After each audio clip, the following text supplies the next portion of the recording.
A few days ago, I was recording an audio podcast for Middle East analysis to talk about the Middle East, North Africa, and the Gulf region with friend and colleague James Abbott. And he told me as we prepared for the recording of the podcast, he said, Harry, we need to add an item on the war in Nagorno-Karabakh. And when I told him, yes, James, but it is not particularly a remit of the MENA and Gulf region that we are doing for MEA today, he said, true, but you've already posted 6 short YouTube episodes on Nagorno-Karabakh with your personal reflections and observations, and I think we should add an item. And so we did. But today, maintaining that same line of reasoning that this is an important issue for us Armenians, as well as for Azeris and Turks and Europeans, with varying degrees, I must admit, that I welcome you to number 7 of my short reflections on this war. Seeds offered to you, food for thought merely offered to you. The man of the hour, as far as I'm concerned these days, is not the Armenian Prime Minister Nikol Pashinyan or even the President Armen Sarkisyan. It is not Ilham Aliyev, President of Azerbaijan either. Moreover, it is not the President of Turkey, Recep Tayyip Erdogan. The man of the hour, as far as I'm concerned these days, is Vladimir Vladimirovich Putin, the President of Russia. Now, okay, you will tell me, fine, he is the one who pretty much, to a large extent, brokered the ceasefire accord. It's not a peace agreement, it's a ceasefire accord. He brokered it between Armenia and Azerbaijan, or more specifically, between Armenians and Azerbaijan. And that the Russian monitors who have already been deployed, just under 2,000 monitors for the moment, with their equipment, are already making sure that things go calmly and smoothly when it comes to the redeployment of Armenians away from districts such as Agdam, Kelbajar, and Lachin, and the return of the Azerbaijani troops. He's been doing that, and he's been doing a lot of things regarding this, the various clauses in that ceasefire accord that I discussed in numbers 5 and 6 from different viewpoints.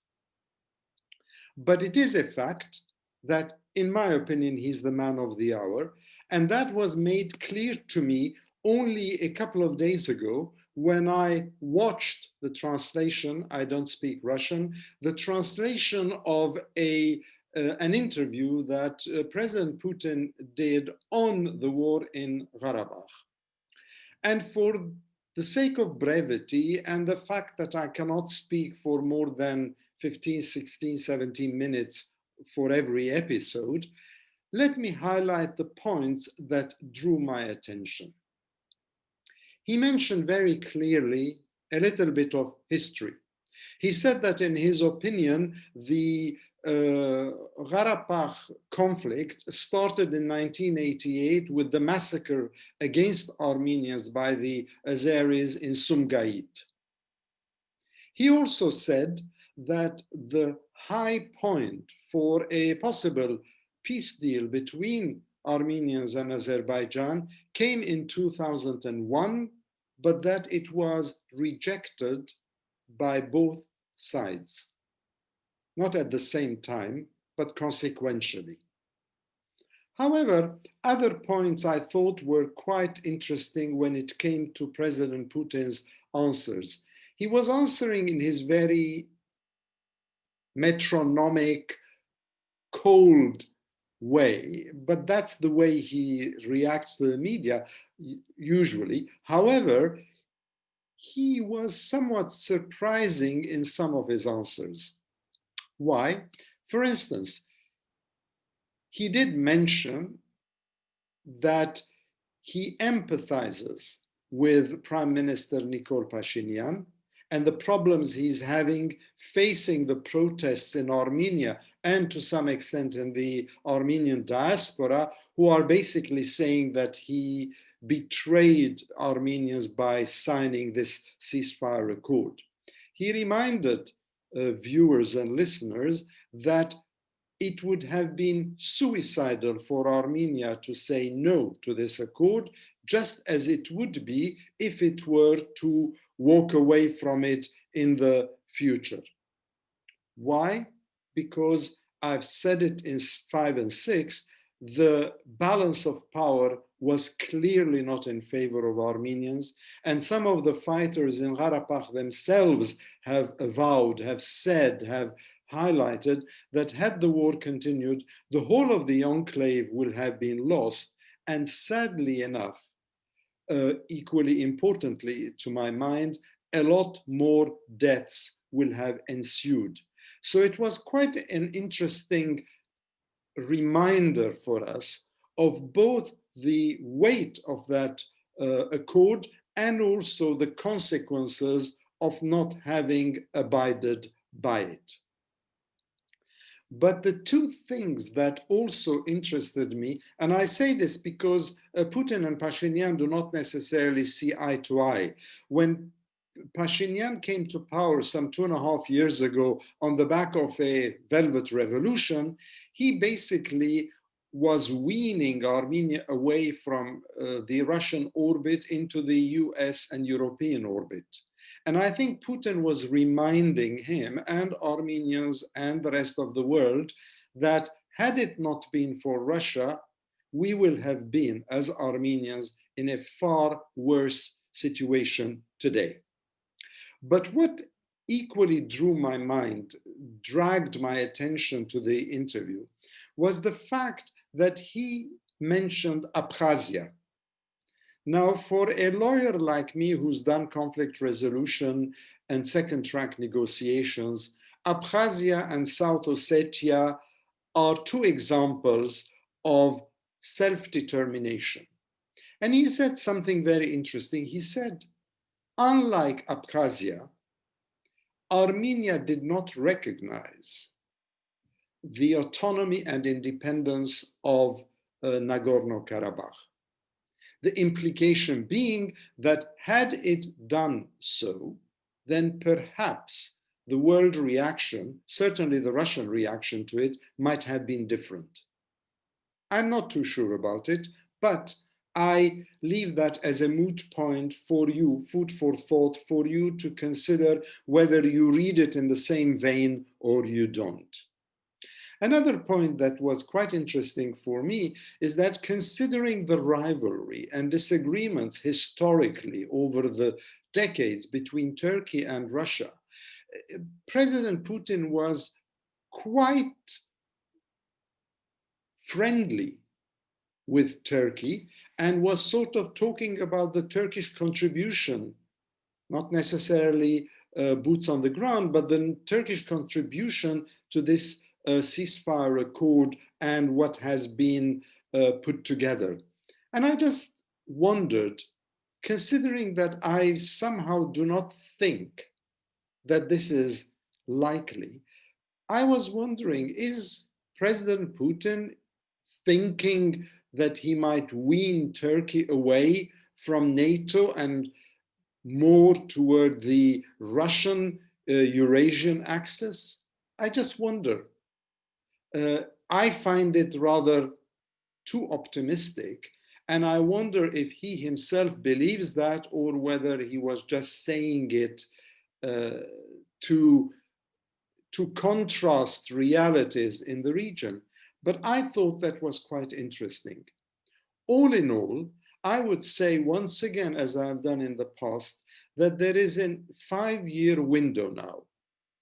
Whilst this ceasefire is active, to try and see whether something could be done to find a resolution, an agreement, a kind of a modus vivendi for Nagorno-Karabakh, because letting it simmer on, letting it fester is not going to be very good for the post 5-year period. It is important that we look at this both pragmatically and strategically and calculate what is the best way of moving forward. We're already seeing the anger, we're already seeing the disagreements, we've already seen the redeployments, more are going to follow, and we have also seen images of Armenians burning their houses before they vacated their towns and villages. Personally, I will not have done that, but then please don't blame me or cast stones at me. This is my personal viewpoint. Having said that, I repeat, we need a plan. We need a project. Now, Armenian ministers are resigning. There is an overhaul in Armenia of the governing class. It's still too uncertain to be able to determine what will happen next, but it is important to follow this through and also come up with a plan that would see us through those very difficult few years and what happens next. Always think not only in the short term, but also in the medium and long term. President Putin's interview aside, what I also want to do is refer to the role of the Armenian diaspora in this conflict. Armenians the world over have rallied to the cause, have helped.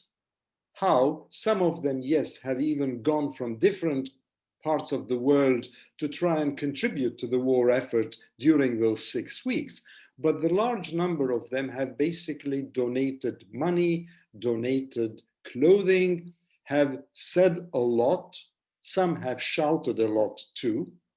But one thing I would like to say is that, in my opinion, the last word is not for the Armenian diaspora. The last word is for the Armenians in Nagorno-Karabakh and in Armenia. They're the ones who are living there. They're the ones who know the realities there. And people in Europe, in the Middle East, in Latin America, who are contributing, who are helping, who are pumping a lot of money, largely through one fund to go to Armenia, they should realize that those efforts are laudable, they're praiseworthy, they're wonderful. Armenia cannot do without the financial support of the diaspora, but a concert here, some items of clothing there, thousands and tens of thousands and hundreds of thousands and millions of dollars coming from the diaspora is fine, but the existential realities belong to those living there in the South Caucasus, and they should be the ones to make the final decisions on what happens with the future of Nagorno-Karabakh in relation to this conflict. And for that matter, I'm going to put in the description box an article by a Middle East-born Sevak Khachdorian, who is the chairman of the Armenian Council of America, which is in Glendale, actually in California. And the article is called An Indispensable Diaspora or something like that, in which he basically talks about the contribution of the Armenian diaspora to the war effort and to the political moves in Armenia, but also reminds the world, considering he comes from the Middle East originally, of the attachment of Armenians to their adopted countries across the whole Middle East. Remember, after the 1915 genocide, Arabs and Muslims welcomed with open arms Armenians fleeing from the Anatolian hinterlands into places like Jordan, Syria, Iraq, Lebanon, and others. And it would be interesting for you perhaps to read quickly. It's a short article written for D1, which brings Middle East insights from Carnegie, to read this interview. The other point I would mention very quickly is the issue of war crimes. And a lot has been said about that. And of course, that has political, financial, security, and legal ramifications as well. And one interview or conversation caught my eye, and that's one that was done by CivilNet TV in Armenia, in Yerevan. And the journalist, a young man called Emilio Criccio, I hope I'm pronouncing the name correctly, did with Stephen Rapp, who is the former ambassador at large for war crimes.